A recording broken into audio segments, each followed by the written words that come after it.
is there a way to have a good ending in a game like Skyrim, Animal Crossing, Stardew Valley? Because they kind of go on forever, and it kind of defies that narrative. I need a satisfying conclusion to the story. So in Harvest Moon, It's a Wonderful Life. Wonderful Life, that's right. Spoiler, you die at the end. You're lying in your bed, and you're surrounded by your family and your kid, and they're like, oh man, we're gonna miss this guy, and then you like say goodbye, and then you die, and then the game ends. It's even more bold because there's this sort of like idea that the farming life, one of its biggest key components is that it's relaxing by nature. And so it's even more bold when you consider that a game that it falls under that genre puts you under a time constraint. If you played Stardew and you knew at the end of year 5 that you were gonna die, you'd be so stressed. You're like, I gotta do everything. I just would be so curious to be like, what's the way to balance that? Another example I think of is Sid Meier's Pirates. The entire game, you're getting older. And at some point, you have to retire. Which is one of my favorite things. You get slower as you age, which I think is one of the ballsiest things to do in a game because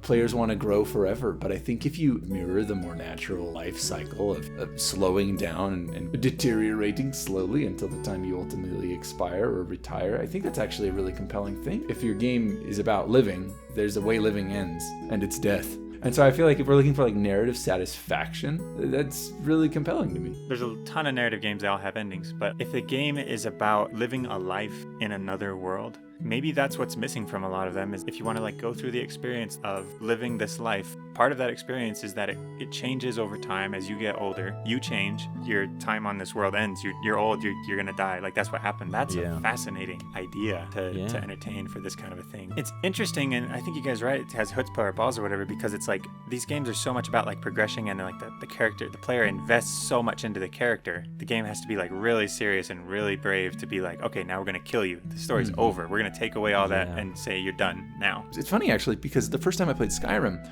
I did the Omni playthrough, right?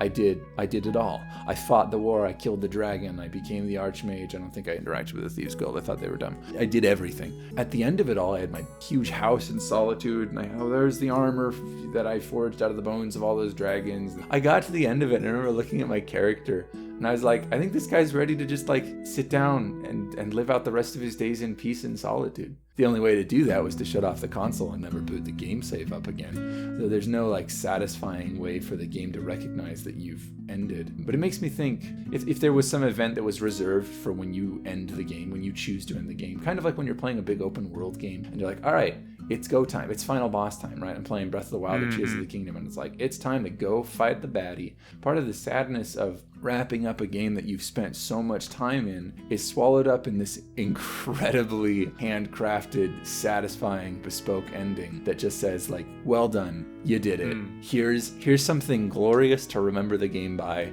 It's like, it's got to acknowledge the life that you've lived, and now you get like a chance to reflect on it, acknowledge the journey, and then say goodbye to it in a satisfying way.